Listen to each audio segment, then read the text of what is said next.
He was told to stay in his lane. But when he traced the cash trail, it led straight to City Hall. Officer Malik Grant was fresh out of the academy, a 27-year-old black rookie assigned to traffic detail in a quiet suburb. But when he stopped a luxury car with mismatched plates, the driver flashed a city contractor badge and panicked. Curious, Malik started digging.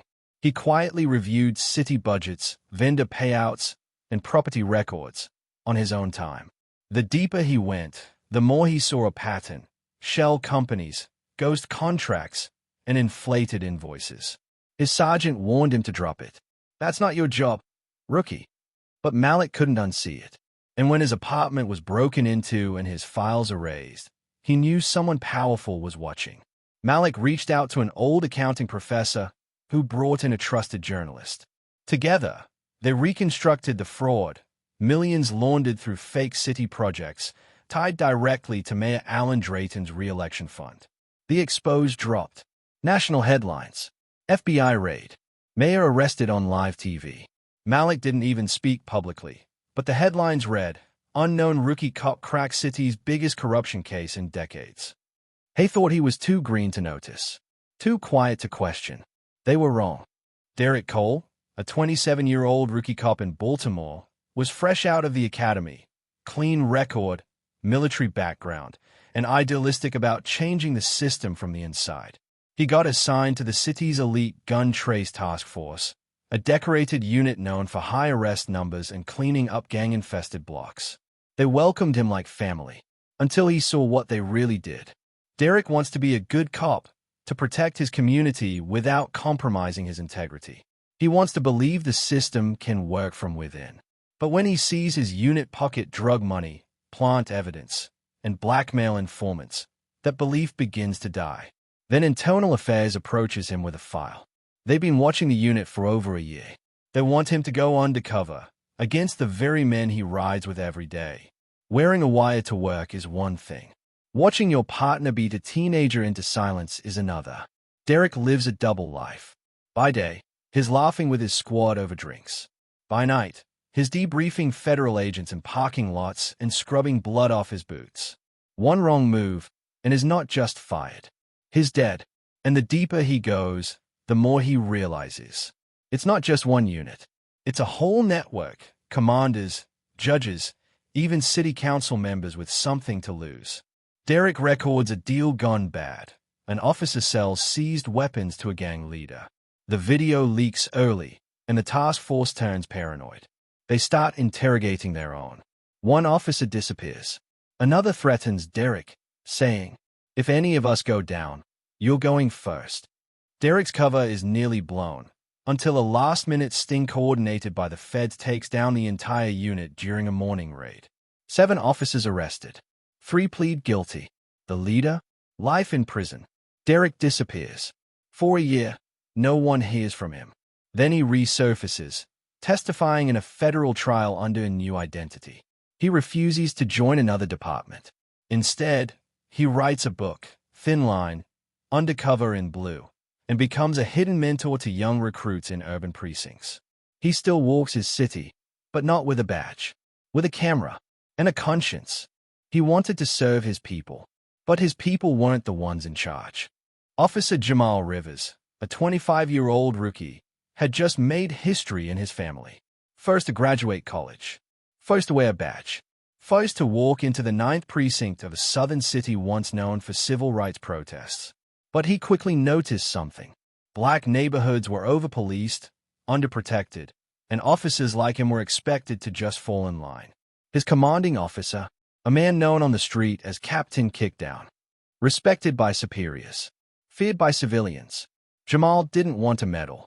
He wanted to bridge the gap between law enforcement and the people who looked like him. He believed in justice, community, doing things the right way. Until his first week on patrol, a young boy, barely 14, was arrested for a stolen bike. The boy cried. The bike was never proven stolen. His partner shrugged. Is guilty of something. Jamal started asking questions. Too many. Why were reports being rewritten? Why were drugs reappearing after being logged into evidence? Why did every arrest in the projects come with resisting in the report? Soon, Jamal's name was scratched from the overtime list.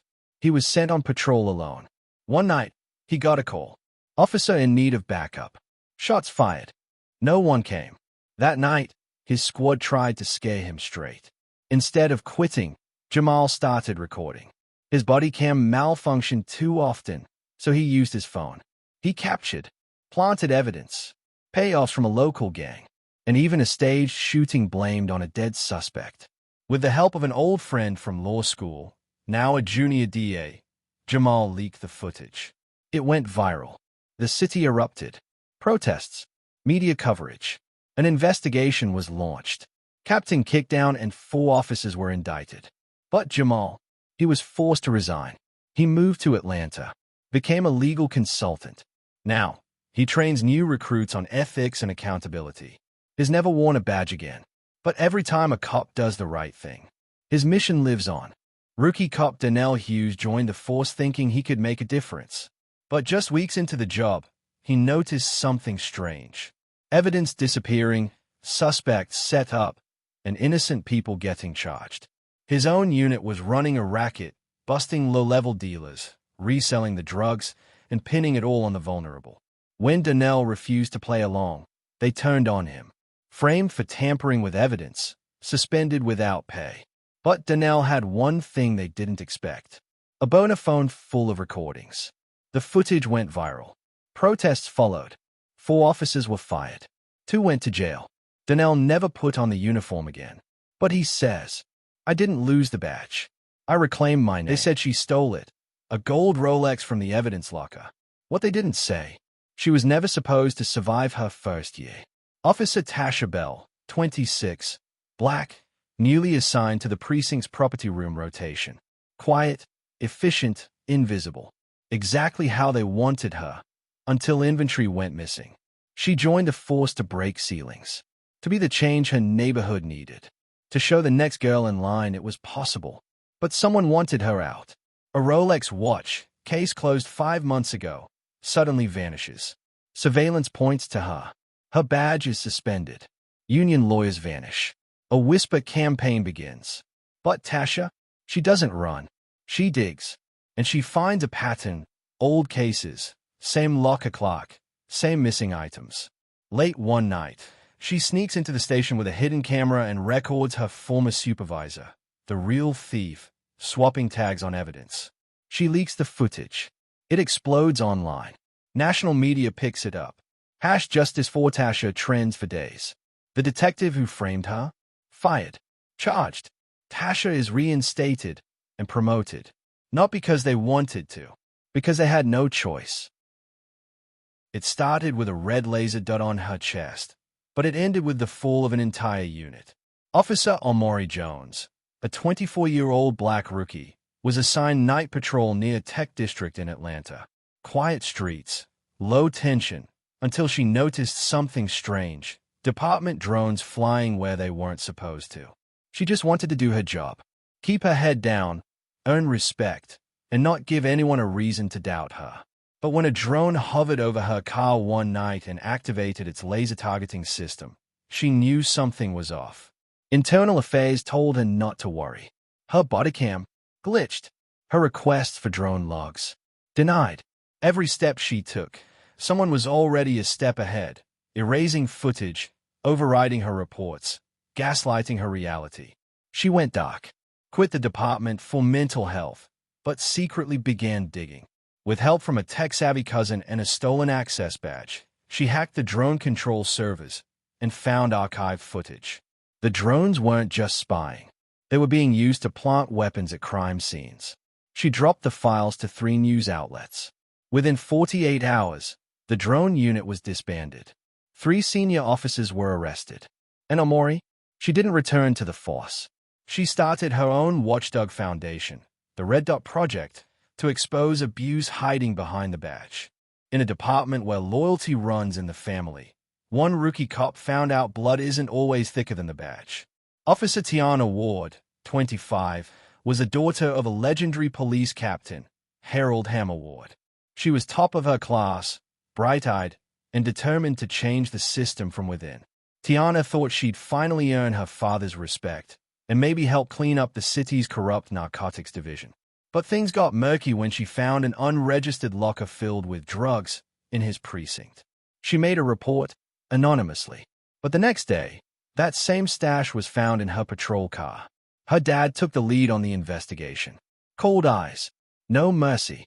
You broke chain of command, he told her, with cameras rolling. Suspended. Shamed. Isolated. But her little brother, a tech cadet, dug into the precinct's surveillance. One clip, grainy but clear, showed Captain Ward planting the stash. Why? She was about to expose the unit he'd spent decades protecting and profiting from. The footage leaked. The city exploded. Captain Ward resigned in disgrace. Half the narcotics unit went down with him. Tiana? She's back. Badrian stated, but eyes wide open. Justice, she said in a viral interview, isn't inherited. It's owned.